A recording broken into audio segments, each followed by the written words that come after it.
Ziua 406 a războiului din Ucraina, HIMARS, Excalibur și Howitzer lovesc năprasnic pozițiile rusești. Rușii au dedicat aproape toate sistemele de artilerie în Bakhmut pentru a suprima punctele de tragere ucrainene din clădirile înalte, dar pentru că artileria rusă nu este precisă, au fost nevoiți să o mute foarte aproape de linia frontului pentru a evita să-și lovească proprii oameni din cauza unor erori. Ucrainenii au desfășurat 5 brigăzi de artilerie cu arme occidentale cu rază lungă de acțiune, HIMARS, Excalibur, Howitzer și au început să le vâneze. Cele mai noi rapoarte ale Institutului Războiului sugerează că primăria Bakhmut a fost distrusă după ce rușii au capturat-o.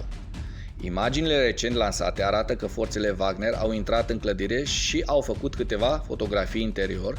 Totuși, s-a dovedit că aceasta era încă o clădire pe care ucrainenii au minat-o complet, așa că, când rușii s-au pregătit să ridice steagul, clădirea a explodat și s-a transformat în moloz. Forțele ruse din interiorul Bakhmutului au devenit paranoice în ceea ce privește împingerea ucrainenilor din pozițiile lor, deoarece știu că în momentul în care ucrainenii pleacă, există șanse mari ca acestea să explodeze. Implementarea unei astfel de tactici servește ca factor de descurajare puternic. Când vine vorba de pozițiile ucrainene de-a lungul râului, astăzi s-a confirmat că ucrainenii s-au retras spre strada principală. După ce forțele Wagner au stabilit control asupra pieței, acest grup a început să sufere foc încrucișat și a devenit ineficient să lupte dintr-o poziție dezavantajoasă. Dar luptele intense continuă. Imaginile difuzate de detașamentul 1 frontieră ucrainean, care este responsabil pentru partea de nord a liniei, indică faptul că luptele au loc în zona rezidențială cu case mici, de lângă complexul industrial Azov. Imaginile brigăzii 93 mecanizate ucrainene, care este responsabilă pentru partea de sud a liniei, indică faptul că au asumat poziții de tragere în centrul orașului și au folosit aruncătoare de grenade pentru a complica avansurile Rusiei. Artileria rusă vizează din ce în ce mai mult astfel de poziții ucrainene. O filmare de acum o săptămână, publicată de forțele Wagner, a dezvăluit că artileria rusă este situată la doar 10 km distanță de centrul orașului.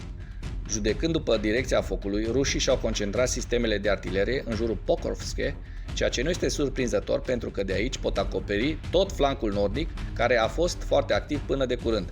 Ucrainenii efectuează un foc intens de contrabaterie. De fapt, ucrainenii au acumulat cel puțin 5 brigăzi de artilerie în jurul Bakhmutului și cam tot atâtea batalioane de artilerie.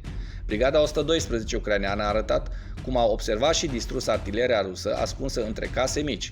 O altă înregistrare arată cum ucrainenii folosesc un Excalibur pentru a distruge artileria rusă ascunsă într-o linie de copaci. Prezența și utilizarea sporită a sistemelor de artilerie vestice în direcția Bakhmut face o diferență uriașă. Un echipaj de artilerie de la brigada prezidențială a arătat cum au luat tuburi din sistemul Grad și le-au folosit pe mașini pentru a trage câte o rachetă.